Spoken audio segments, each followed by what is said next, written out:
E aí, pessoal, tudo bem? Hoje vamos fazer mais uma aula aqui sobre Python, tá? Bom, a gente já falou sobre alguns assuntos bem importantes aqui na parte de Python, né? A gente já passou ali pela parte de explicação da análise exploratória, a gente passou ali também para algumas partes de modelo de machine learning, a gente começou a fazer o pré-processamento dos dados, né? Então a gente tem todas as aulas aqui explicando o pré-processamento, a gente também passou ali sobre a parte de alguns modelos de machine learning, e a gente começou a fazer alguns projetinhos aqui, né? Que a gente começou a fazer aqui do Kaggle. E só que eu percebi que a gente deixou de falar de um ponto muito importante aqui, que é a matriz de confusão, tá? Quando a gente utiliza a matriz de confusão aqui para a gente verificar a acurácia ali, para a gente verificar o resultado de um modelo de machine learning ali.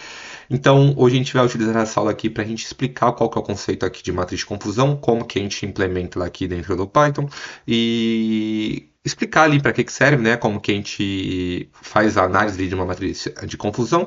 E é isso aí. Bom, vamos lá. Bom, eu vou pegar esse exemplo aqui, tá? Esse exemplo aqui, que é um projetinho que eu fiz no Kaggle, tá?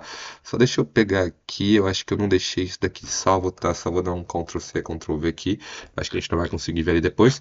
Mas, bom, vamos lá. Primeiro aqui, só para a gente dar um overview desse projeto aqui, tá? A gente já passou por todas as partes aqui, esse projeto já está pronto, tá? Mas só para explicar em que parte que a gente utiliza a matriz de confusão, tá? Então aqui a gente já fez todo o pré-processamento dos dados, a gente fez a parte da análise exploratória, né? Então a gente passou pela análise de variáveis categóricas, variáveis contínuas, a gente fez a análise de variada, né? A gente aqui fez a parte do model build, né? Que a gente fez o pré-processamento dos dados aqui, então a gente utilizou o one-hot label encoder aqui para transformar as variáveis categóricas em variáveis contínuas, separou aqui em x e y, a gente utilizou aqui o standard scalar para colocar as variáveis no escalonamento, separamos aqui as variáveis em x e y, né, em teste e treino, desculpa, tá? E aqui a gente utilizou o balanceamento, tá? A gente utilizou o oversample aqui para a gente fazer o balanceamento de classe, e a gente chegou aqui nos modelos de machine learning, tá? Bom, então vamos lá. Esse daqui a gente utilizou um modelo de naive Bayes, tá? Então, só para a gente voltar aqui, deixa eu só abrir aqui o bloco de notas, só um instante. Peraí que tá no outro monitor. Eu vou voltar aqui só porque eu não consigo colocar o código aqui, mas esse daqui, tá.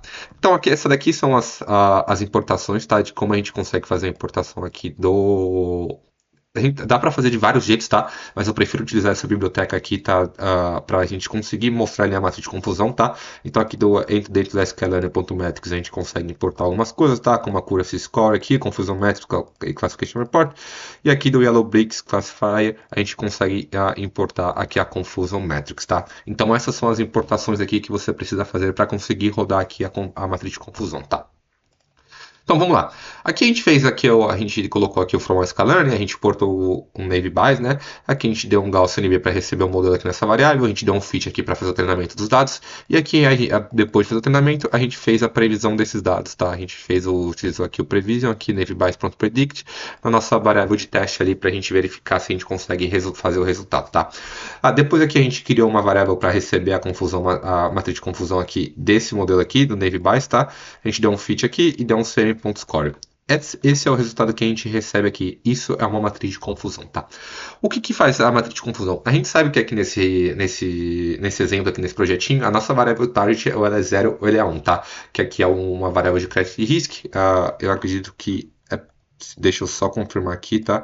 Eu acredito que a gente está verificando aqui se a gente vai... deixa eu só confirmar, tá? Que aqui é tonar. Tá, good ou bad. Eu acho que é isso, tá? É para verificar se o cara é um bom pagador ali ou se ele é um mau pagador. É para prever ali se o cliente vai dar um calote no banco ou não. Eu acredito que seja isso, tá? Então aqui a variável 0 aqui é não e a variável 1 aqui é sim, tá? Então a gente tem essas duas classes, sim ou não, como a variável 0 sendo não e a variável 1 sendo sim, tá? Bom, essa daqui é a nossa matriz de confusão, tá? Então a gente vai ter, como a gente tem duas classes, aqui a gente tem dois quadradinhos, tá? Dois aqui, dois aqui. Se a gente tivesse três classes, a gente ia ter 3 e 3, tá? Então quanto mais classes, mais visualizações a gente vai ter. Como a gente só tem duas, a gente tem aqui o valor 0, tá? Então a gente vê que a gente tem o valor 0 aqui, valor 0 aqui, a gente tem o valor 1 aqui e o valor 1 aqui, tá? Então, bom, vamos lá. Como que a gente interpreta isso, tá? Bom, aqui a gente tem, aqui é o resultado, tá, do nosso treinamento aqui, como ele foi o resultado do nosso modelo, tá? Aqui é a nossa acurácia, tá? Então a gente teve 73% de acurácia aqui, tá? Nesse projetinho aqui, então nesse modelo foram 73% ali. Bom, como que a gente começa a, como que eu gosto de começar a ler aqui a parte da matriz de confusão, tá? Aqui, do valor zero, tá? Aqui do valor zero, a gente teve 67 valores aqui, que era zero, tá? Zero, zero, então a gente lê assim, ó. Vamos supor que a gente lê assim, ó.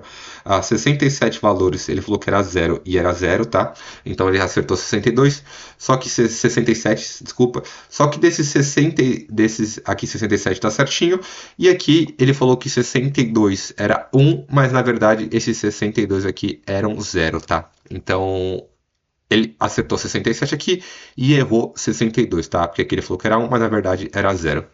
A mesma coisa aqui para o 1, tá? Então aqui, quando a gente olha o 1 aqui, ele falou 152 vezes que o valor aqui era 1, e na verdade era 1, e aqui 19 vezes ele falou que era 0, mas na verdade era 1, tá? Então ele errou 19 vezes.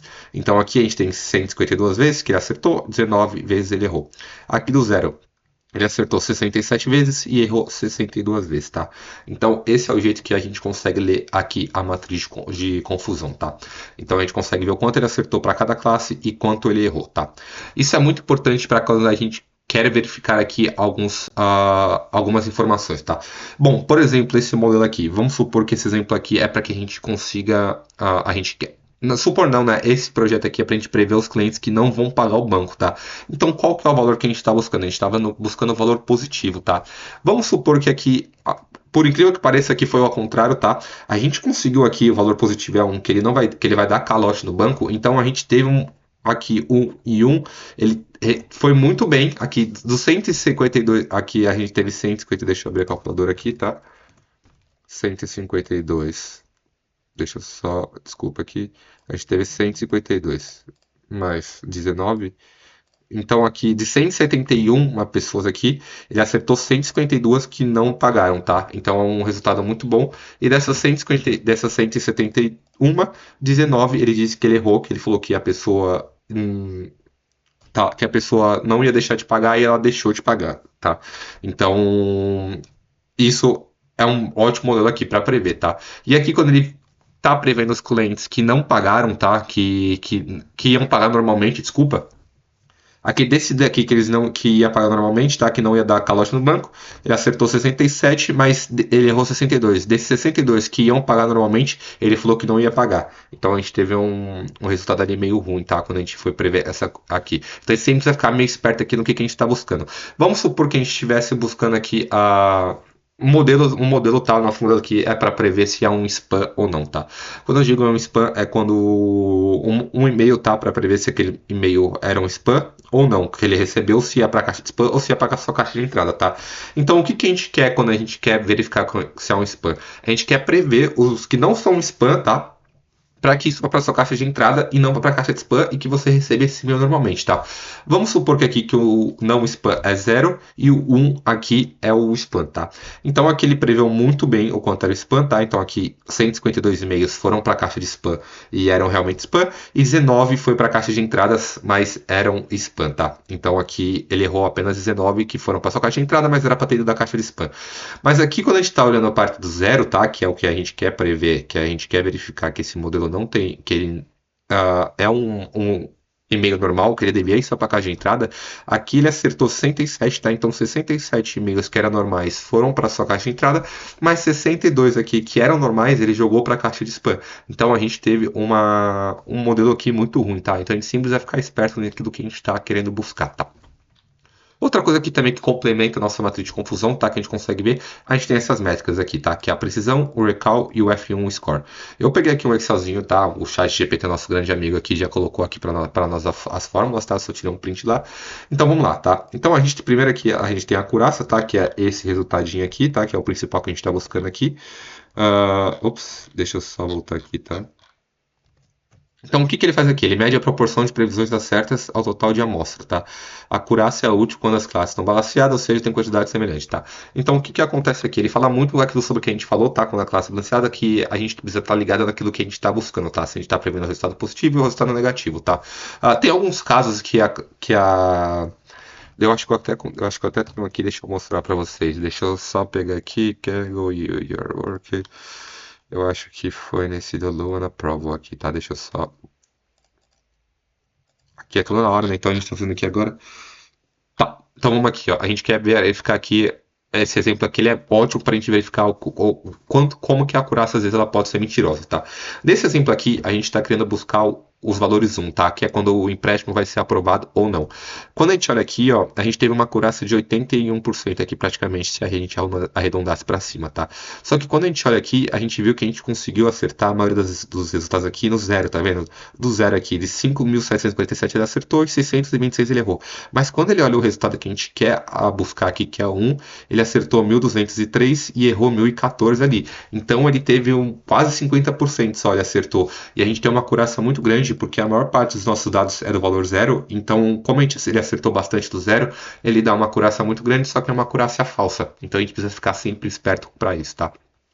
Então, qual que é a formulazinha aqui da acurácia, tá? Ele pega o true positivo, ele pega os dois valores aqui positivos, né? Aqui no caso 67 e 152, ele soma e ele divide pelo total de amostras, tá? Aí ele vai dar pra gente aqui a acurácia. Esse é o valor da acurácia, tá? Então vamos lá, tá? A gente tem o precisão aqui, tá? Ele indica a proporção de previsões positivas que realmente são corretas, tá? Alta precisão significa que quando o modelo prevê positivo é provável que esteja certo, tá? Então o que ele vai fazer aqui? Ó? Vamos supor aqui que a gente tem aqui o valor, ele vai pegar por classe, né? Então a gente tem aqui 1, desculpa aqui, ó, o zero aqui, tá? O zero, a gente tem quantos valores? A gente tem 67 mais 62. Então a gente tem 129 valores ali total no zero, tá? Só que ele acertou aqui só 67. Então 67 dividido por 129. Aqui a gente teve 51%. Então, 51,9, né? Ele arredondou. Então, a nossa precisão aqui foi 0,52. Então, o que ele vai fazer? A gente sabe que esse é o valor total aqui que a gente tem aqui do zero, tá? É 62 mais 67, que é 129. E ele verifica quanto que a gente acertou ali do zero, tá? Que foi apenas 67, o que dá 52%. Então, a gente vê que ele errou praticamente, ele acertou ali praticamente metade apenas. Então, ele teve uma precisão muito ruim. Agora, aqui no zero, que a gente teve um valor muito alto, vamos supor aqui, a gente teve 152 mais 19, que ele dá aqui a 171, tá? Então, de 172 ele acertou... desculpa, de 171 ele acertou 152. Vamos fazer aqui, tá? Isso dá pra gente 88% aqui, 89, né? Arredondado. Então a gente vê que a gente teve uma precisão de 89%. Então ele conseguiu acertar muito bem aqui o valor 1, mas ele foi muito mal em acertar o valor 0, tá? Aí a gente vem aqui pro recall, tá? Que é a segunda métrica mais importante aqui que eu olho, que é a média capacidade no modelo de encontrar corretamente todos os exemplos positivos, tá? Então, a alta sensibilidade significa que o modelo identifica a maioria dos casos positivos. Então, como que ele faz aqui o cálculo do recall, tá? Então, aqui do zero, ele falou que era 67 e aqui 19, tá? Então, a gente tem aqui, ó, zero. Zero aqui no pau do falso positivo aqui. Ele acertou 67, que ele falou que era zero, e aqui a gente tem um 19. Então, o recall ele vai fazer assim, ó, 67 mais 19... a gente tem 86, tá? Aqui é 86, então 67 dividido por 86, a gente tem 77,90, que aqui dá 78%, tá? E a mesma coisa aqui pro 1, tá?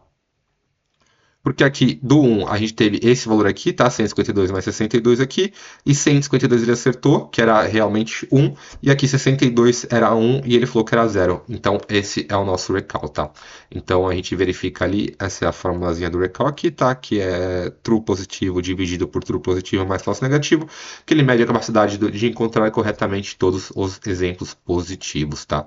Então... bom, esse é o modelo aqui, é o jeito mais comum de a gente verificar aqui como que a gente faz a análise como que a gente faz a análise aqui do desempenho, né, do modelo de Machine Learning. Eu espero que você tenha entendido. Isso aqui é muito importante de a gente entender, tá? Como que a gente deu uma matriz de confusão, como que a gente consegue verificar isso. E também é muito importante a gente sempre ficar esperto do qual que é o tipo de informação que a gente está buscando ali. Se a gente está buscando no nosso modelo, a gente ter mais resultados negativos ou mais resultados positivos, a gente precisa sempre ficar esperto do que a gente está realmente aqui buscando. A gente ficar esperto também sobre a acurácia aqui, para a gente não ser enganado por acurácia muito alta, mas as classes estão desbalanceadas. E acredito que seja isso. Caso você tenha alguma dúvida, você pode deixar aqui nos comentários, vai ser o maior prazer responder. Caso você queira mandar mensagem, o meu LinkedIn também está aqui na descrição. Se inscreve no canal, dê um joinha, que eu vou continuar trazendo esse tipo de conteúdo. Muito obrigado por acompanhar até agora e até a próxima. Tchau, tchau.